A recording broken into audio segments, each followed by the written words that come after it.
If you've tried to set a 3D wallpaper on your iPhone, but it just doesn't work, don't worry. It's usually because of a few simple settings you might have missed.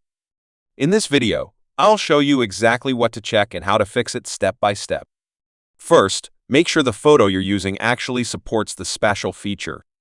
Not every photo can be used as a 3D wallpaper, only Spatial photos will work. Next, on your lock screen, press and hold for a few seconds. Then choose the photo that supports Spatial, tap on Customize, and select the Spatial icon to activate the 3D effect. But before that, make sure Extend Wallpaper is turned off. To do that, tap on the three dots next to the Spatial icon and turn off the Extend Wallpaper option. Now, when you go back, your iPhone will display a beautiful 3D wallpaper that moves naturally as you tilt your phone, just like a real depth effect. If this video helped you, don't forget to like, subscribe, and turn on notifications for more iPhone tips like this.